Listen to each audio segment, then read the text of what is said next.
इतना अंदर तक गया कि हमने उससे पहले कभी सुना नहीं था। तो पूरा का पूरा मुल्क उनके सामने गिरवी रखा गया और उन्होंने कुछ तजावीज बनाकर दी हैं। ये जो वफद आ रहा है ये उन तजावीज के साथ आ रहा है। वो जो पहले वाला वफद था वो यहां से गया, उसने सारी सिचुएशन सामने रखी, वो एक्सपर्ट से वो ये बता रहे हैं कि पाकिस्तान में रूल ऑफ लॉ के ये मामलात हैं, इंसानी हकूक के ये मामलात हैं, अदम एतमाद लोगों का क्यों बढ़ता चला जा रहा है और जो पाकिस्तान के अंदर अदलिया की सिचुएशन है वो क्या है। तो ये सारी चीजें उन्होंने रखी हैं अब आने वाले वफद के सामने। अब ये वफद तजावीज लेकर आएगा जिन पे पाकिस्तान को अमल दरामद करना पड़ेगा। आज से इसका सिलसिला शुरू हो जाएगा, आहिस्ता आहिस्ता चीजें रिपोर्ट होंगी और जो रिपोर्टर्स ये कवरेज करते हैं, जो कांग्रेस रिपोर्टिंग करते हैं, जो वजारत खजाना के मामलात को रिपोर्ट करते हैं, वो आने वाले दिनों में हमें बताएंगे कि IMF इस मरतबा किन शराइत के साथ आ रहा है और वो कौन सी चीजें हैं जिनके लिए पाकिस्तान पर मजीद दबाव डाला जाएगा।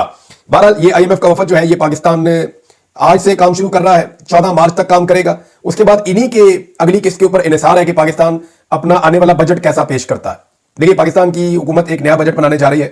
अप्रैल और मई में उस बजट की तैयारियां होनी है, बल्कि अब से काम शुरू हो चुका है और जून में ये बजट पेश किया जाएगा। मईशत की सूरत हाल आपके सामने है, पाकिस्तान की बहुत ही पतली हालत है। तो ऐसी सूरत हाल में जब IMF ने आपके ऊपर पूरा शिकंजा कसा हुआ है तो आप एक अवामी बजट कैसे पेश कर सकते हैं, ये एक बड़ा सवाल है मौजूदा हुकूमत के लिए, जो इस वक्त बिल्कुल पॉपुलर नहीं है। हुकूमत ने बहुत सारे ऐसे फैसले किए हैं जो अवाम में उनको बिल्कुल पजीराई नहीं मिली। बिजली बहुत महंगी कर दी, गैस बहुत महंगी कर दी, पेट्रोल बहुत महंगा कर दिया, हर चीज के ऊपर टैक्स लगा दिया। उससे पाकिस्तान की मईशत को कुछ हद तक इन्होंने संभाला है। यानी अगर आप IMF की रिपोर्टें देखें या वर्ल्ड बैंक वगैरह से आप बात करें तो वो कहेंगे कि पाकिस्तान की मईशत के अंदर कुछ चीजें बेहतर हो रही हैं, लेकिन इससे पाकिस्तान की आवाम की क्या हालत हो रही है इसका किसी को अंदाजा भी नहीं है। यानी आप आवाम का खून पसीना नचोड़ते जाएं और आप कुछ पैसा इकट्ठा करके दिखाएं, आलमी इदारों को देखें हमने पैसे इकट्ठे कर लिए हैं, तो एक लेवल तक आप वो आवाम का खून निचोड़ सकते हैं या आवाम का खून पसीने की कमाई आप एक लेवल तक निचोड़ सकते हैं। उसके बाद में पब्लिक रिएक्शन दे देती और वो टाइम ऐसा लगता है कि अब करीब आ रहा है। बहरहाल ये अब जायजा लेने के लिए ये डॉन की भी एक खबर आई हुई है, इसमें जियो ने भी और दीगर जो पाकिस्तान के अंग्रेजी अखबार हैं उन तमाम ने छापी हुई है। आने वाले दिनों में इसकी तफसीलात मैं आपके सामने रखूंगा। नाज़रीन, इमरान खान साहब की बहन ने एक इंटरव्यू दिया है नौरीन खानम नियादी साहिबा ने। वैसे इमरान खान की बहनें भी कमाल है। ये शौकत खानम साहिबा ने अपने बच्चों की कमाल तरबियत की है। चाहे वो इमरान खान है, वो अकेला भाई है, उनका कोई और भाई नहीं है, लेकिन उनकी बहनों ने भाइयों की कमी को पूरा किया है। यानी अगर 10 भाई भी हों तो वो शायद इतनी तकलीफ बर्दाश्त ना कर सकें या इतनी मुश्किलात में इस तरह खड़े ना हो सकें जैसे इमरान खान साहब की बहनें खड़ी हुई हैं।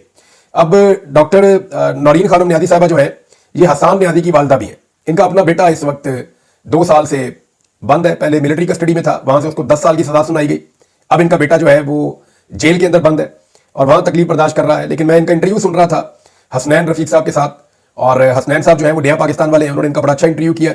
उसमें बता दिए बेटे की भी कमी है और भाई इमरान खान की भी कमी है रमजान मुबारक में, लेकिन इमरान खान के लिए तकलीफ ज्यादा है क्योंकि जिस तरह उनको जेल में रखा गया है और ज़हनी टॉर्चर किया जा रहा है, तो भाई की तकलीफ मुझे ज्यादा है, बेटे की उतनी नहीं है। बल्कि बेटे के हवाले से उन्होंने कहा जी कि बेटे को कुरान पाक पढ़ने का, तरावियां पढ़ने का, नमाजें अदा करने का, अल्लाह के करीब होने का मौका मिल रहा है। मेरा बेटा नौजवान है, वो ये तकलीफ बर्दाश्त कर भी सकता है और मैं ये समझती हूँ कि ये उसकी और बाकी बच्चों की तरबियत हो रही है। जब वो बाहर आएंगे तो पाकिस्तान के लिए बेहतर काम कर सकेंगे। तो बतौर माँ वो बड़े हौसले में नजर आई है, लेकिन बतौर बहन उन्हें बड़ी तकलीफ है कि उनके भाई के साथ जो कुछ इस उम्र में किया जा रहा है और जैसे उन्हें तोड़ने की कोशिश की जा रही है, इस हवाले से उन्होंने कहा जी उन्हें काफी तकलीफ है और इमरान खान साहब की तकलीफ उनके बेटे की तकलीफ से ज्यादा है। नाज़रीन, एक रिपोर्ट आई है और ये कौमी असेंबली से आई है और ये सालाना रिपोर्ट है। ये रिपोर्ट आप सुनेंगे तो आपको अंदाजा हो जाएगा कि पाकिस्तान में प्रायोरिटीज क्या है या तरजीहात क्या है इस हुकूमत की। ये सालाना रिपोर्ट है और कौमी असेंबली से आई है। एक तरफ अरकान पार्लियामेंट की तनख्वाहों में तकरीबन 300% इजाफा कर दिया गया है। अंदाजा कीजिए आप, जो अरकान असेंबली है उनकी तनख्वाहों में इजाफा किया गया और वो जो इजाफा किया गया वो 300% तक किया गया। ये कौन सी रिपोर्ट कह रही है? ये असेंबली से आने वाली सालाना रिपोर्ट है। अच्छा, दूसरी तरफ अखराजात कम करने के लिए, यानी एक तरफ जितने लोग वहां पे आते हैं ये सैकड़ों की तादाद में है, 100 के करीब तो सेनेटर्स हैं, फिर जो आपके कौमी असेंबली के मेंबर्स हैं वो लगभग कोई 300 के करीब है। अभी क्योंकि कुछ मखसूस नशिस्तें नहीं दी हुई लिहाजा उनको आप माइनस कर दें, लेकिन 300 से ज्यादा ही है अभी भी मेरे ख्याल में। तो इतने लोग मौजूद हैं, उनके लिए 300% उनकी तनख्वाह में इजाफा कर दिया और 200 से ज्यादा मुलाजमीन इसलिए फारिग कर दिए सरकारी मुलाजमीन कि हम पैसा बचाना चाहते हैं। यह है तरजीहात कि गरीब आदमी को तनख्वाह देने के नाम के ऊपर भी आपको डर लगता है। आप कहते हैं तनख्वाह छीन लो, गरीब आदमी की नौकरी छीन लो, इसको इसके घर भेज दो।